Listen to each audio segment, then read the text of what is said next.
Guys, welcome once again to Kyiv, the beautiful Ukrainian capital city. And what I have right behind me is one of the most iconic symbols of the city, which is the monument to the Motherland. And today we are going to be exploring it together. But before heading actually to the statue itself, we also need to explore the area around, because this is actually not only a monument, it's a complex that has so many interesting things to visit. There is a memorial, it's actually a memorial complex as it indicates here. And there is what you can also find here is the National Museum of the History of Ukraine in the Second World War.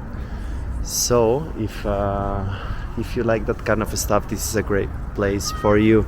But there are many more statues over here, which we are going to be exploring. So this is some of those statues.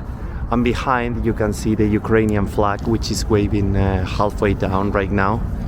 Probably because of the massive attacks we've been experiencing along the last few days.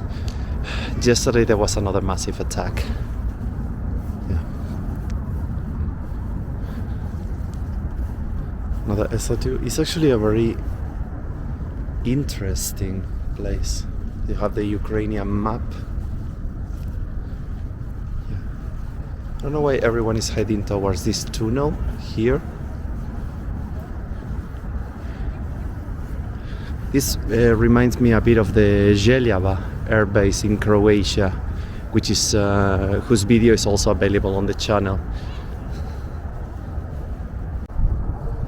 So this is the tunnel itself. There's more statues here, and there are some army vehicles here. Let's get a bit closer.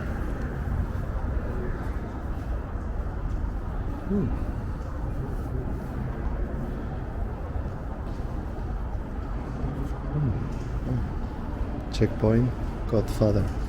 Wow. And look at this. Plenty of bullet holes, actually. This is an ambulance. Jesus. These vehicles look actually quite old. I don't think they were attacked during this conflict. Probably they've been here for longer. But I don't know. There is not any information available. So if you know anything, please let me know in the comments below. More statues here. It's actually impressive because they are quite tall. I think this one can be perfectly, like, I would say 5 meters tall. Also combined with a more futuristic environment. Yeah.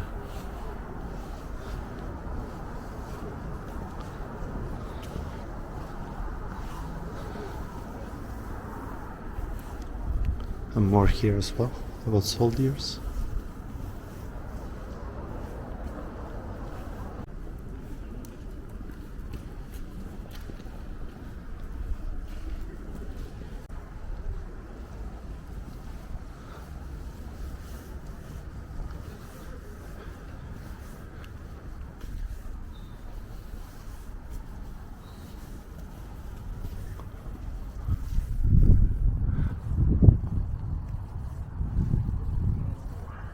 Don't really know what this is, but once again there is information available, but it's only in Ukrainian, so I don't understand what it means. Seems that we have some cool stuff over here, and this looks historical. It's not like the ones that were taken from the Russians after the first attacks, which are situated in the center. This is like a proper museum. Wow.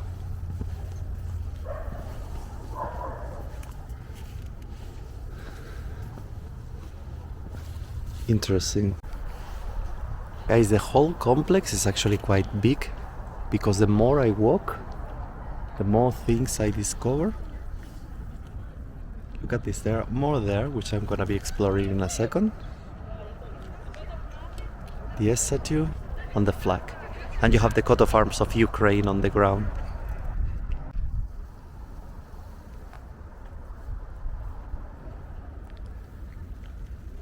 And surprise, surprise, there is even a helicopter here, guys. So guys, look at how cool this is. This is another section of the museum, but for this one you actually have to pay. It's not free entrance. It only cost me like 70 hryvnia, which is basically nothing. And as you can see, there's even airplanes.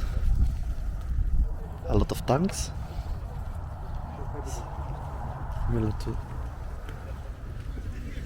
Similar to the ones we just saw. But the coolest part is definitely the airplane. Look, there are several different models in different sizes. Yeah, this is so cool. Seems that it's even possible to enter.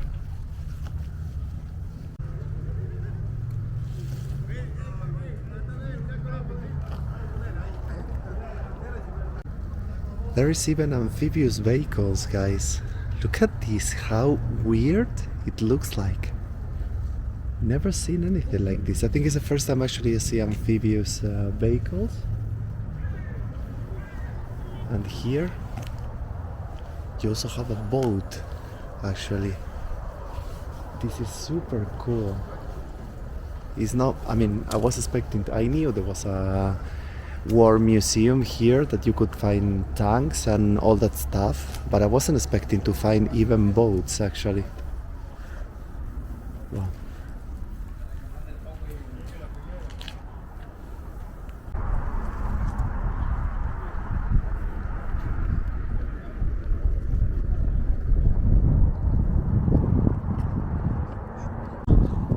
Guys, a very interesting thing about the Motherland statue is that actually, if we consider the platform that supports it is actually taller than the Statue of Liberty in New York. This one is around 102 meters tall, and it's actually quite impressive. And if you see on the left hand, she's holding the Ukrainian coat of arms, but that was not always the case. It was until recently that the Soviet coat of arms was actually taken over by this Ukrainian one. Guys, we are right now on the west bank of the Dnipro River, which is the big river you can see right in the center of the image. That, as I mentioned in one of the previous videos, it splits the city into two different parts, as well as the entire country. The east bank, actually, I don't know if it's very visible on the image, but it still has like a much more Soviet vibe, actually, with so many brutalist buildings made of concrete. And probably, I guess that's because most of the buildings there are residential buildings, while here on the West Bank is where you have the central district, most of the monuments, if not all of them, etc., etc. Actually, my impressions about the architecture here in Kyiv are actually like the city looks pretty much like a mosaic of different styles, different colors. Everything is completely mixed up. It's not like other ex-Soviet cities, which are much more homogeneous when it comes to the materials that have been used and the architectonical style. No, Kyiv is much more heterogeneous, and as I said, it looks like a mosaic. Guys, if you ever wonder why the Ukrainian flag has those colors, basically the blue represents the sky and the yellow represents the grain that is produced in the country, because I was mentioning in one of the previous videos, Ukraine is actually Europe's grain store. So yeah, it represents basically the landscape of the country. And guys, look at this. This is a sea drone, actually. It's not historical, as you can see, it's much more modern. It's from the current conflict. And one of these was actually used at the beginning of the conflict to destroy the bridge that communicates mainland Russia with the Crimean Peninsula. Look at this. It's impressive.